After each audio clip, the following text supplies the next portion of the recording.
ayo. Bentar. Nah, dulu. Oke. Pancingan. Oke, ya. Udah direkam. Oke, Pak Fidi. Ya. Bisa dijelasin, Bu Fia? Ya, Hari ini pertemuannya seperti apa? Tujuannya apa? silakan Pak Fidi sampaikan. Selamat sore ya rekan-rekan media yang tersayang. Selamat tahun baru ya. Semoga sehat semua. Ini saya kali ini bukan sebagai lawyer ya. Saya sebagai prinsipal. Saya punya kuasa hukum sendiri atas nama saudara, nggak boleh rekan ya, saudara Roni Sapulete dan partners. Jadi ini adalah rekan-rekan lawyer, ini adalah kuasa hukum saya. Jadi saya hanya sebagai pembuka menjelaskan bahwa saya bukan lawyer di sini. Saya adalah prinsipal. Jadi biar dimulai penjelasan ini dilakukan oleh Pak Roni Sapulete. Silakan. Ya, terima kasih buat rekan-rekan para media bahwa hari ini adalah pertemuan yang ketiga, Lanjutan dari pertemuan sebelumnya. pertemuan ketiga terkait dengan masalah kasus memilis ya, kasus yang cukup heboh di tahun 2019 dan yang bersangkutan sudah dibebaskan. Ya, dibebaskan lewat putusan pengadilannya. Dan kami dari pihak saya sebagai kuasa hukum dari Pak Fidi juga menjadi sorotan yang kurang mengenakan ketika ada sangkaan-sangkaan yang tidak baik, yang tidak benar, yang intinya ya memenuhi unsur pencemaran nama baik atau fitnah. Apa itu fitnahnya? Terkait dengan masalah uang yang ditransfer ya, yang bersangkutan yang disebut dengan Pak Sanju ya, yang sudah bebas itu.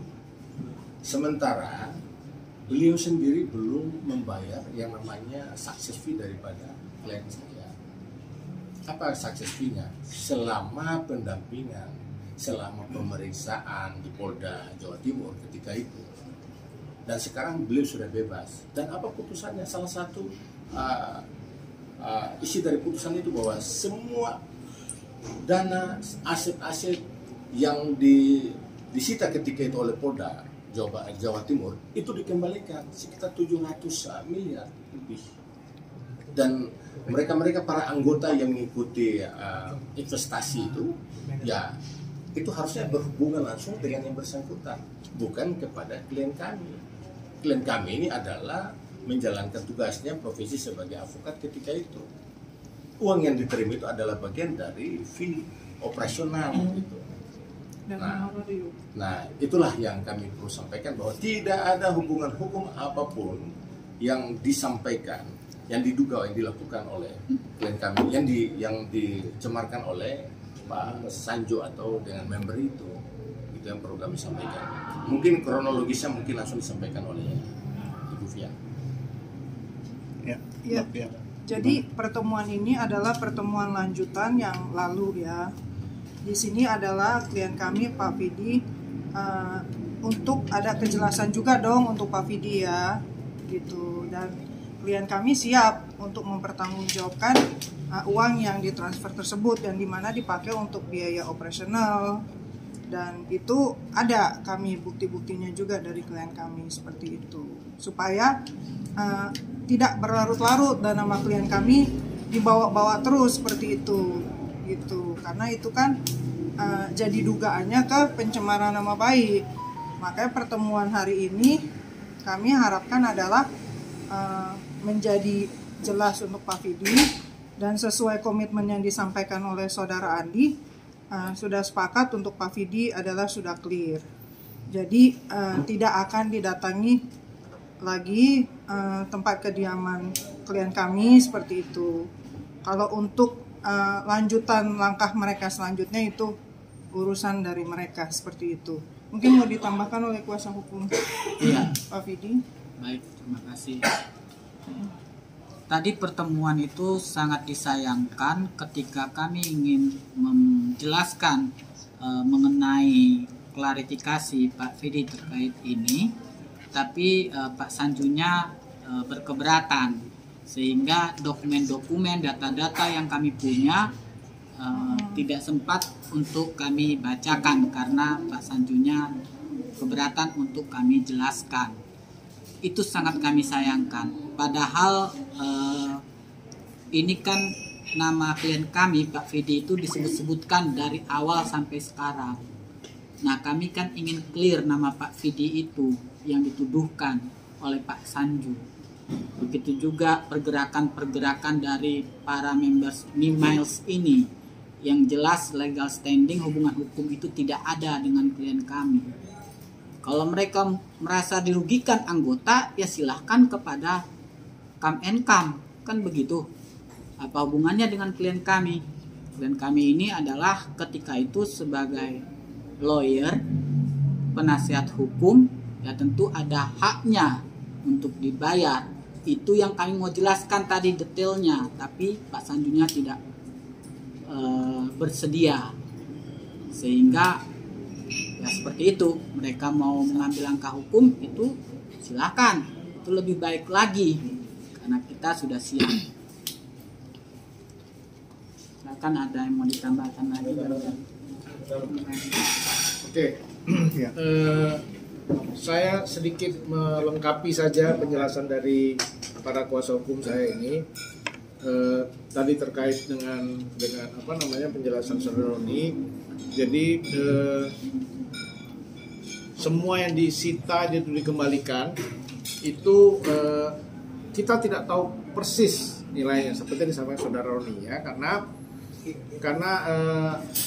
yang kita tahu, yang saya tahu sebagai kuasa hukumnya Kam and Kam dan Kamal Taracan, kemudian Sohanda, kemudian Fatah Sohanda, kemudian Prima Handika, kemudian Sri Widyaningsi atau Wiwit, itu omset dari bisnis itu dalam waktu 8 bulan itu sudah mencapai 761 miliar. Itu yang kami ketahui. Tapi berapa pasti yang disita oleh Polda kita tidak tahu, karena itu adalah pro justisia, itu kewenangan penyidik. Satu. Nah, tapi itu dicantumkan dalam putusan. Kita punya kopi putusannya, ya. Semua dikembalikan. Berapa dikembalikan kita tidak tahu. Nah, apa namanya terkait dengan member tadi disampaikan oleh, saya lengkapi sekarang penjelasan Saudara Arief Budiman.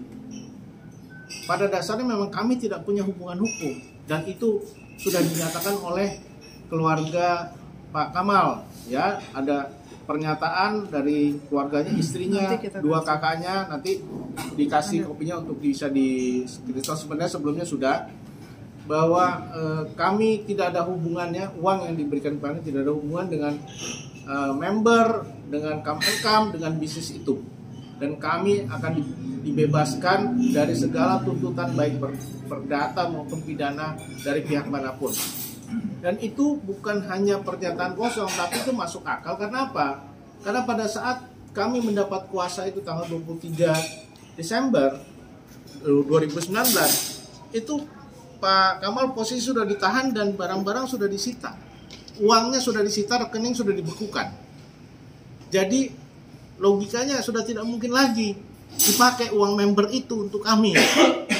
Nah, itu saya persyaratkan ke Pak Kamal waktu itu, gimana nih kita di Jakarta, kasus di Surabaya, you masih punya uang nggak untuk membiayai kita berperkara?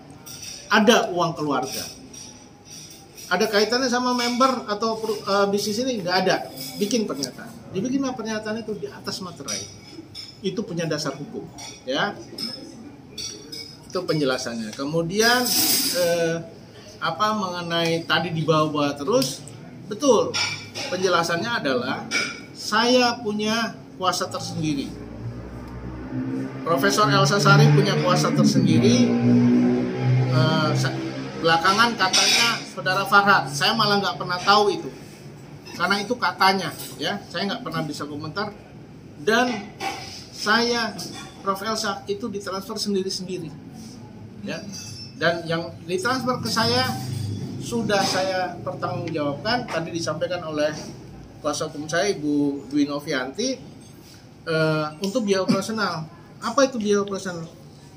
menjalankan perkara bolak-balik sana, bahkan kita punya bukti keluarganya atau istrinya Pak Kamal itu pinjam uang 2 miliar karena sudah habis uang, kita pinjamkan dari uang itu juga 2 miliar, sekitar 2 miliar. Kemudian untuk bayar anaknya sekolah, listriknya dan kehidupan sehari-hari, itu penjelasannya. Kemudian juga bahkan kita itu tanggal 23 Desember mendapat kuasa itu setelah Pak Kamal, Pak Soanda, Prima dan Wiwit itu punya kuasa hukum sendiri. Nah, kita take over,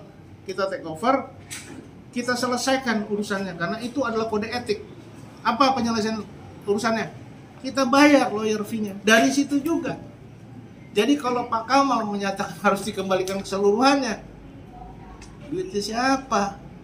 Ya kan, logikanya di mana? Itulah makanya uang yang ditransfer ke saya dan mungkin juga Bu Elsa itu dikaitkan digunakan untuk itu, ya, menangani perkara. Khusus saya bahkan membantu kehidupan keluarganya. Jadi kalau diminta semuanya terus jadi saya yang biayai dia hidupnya sama perkaranya, kan itu suatu yang menggelikan, ya. Itu penjelasan dari kelengkapan penjelasan dari kuasa hukum saya.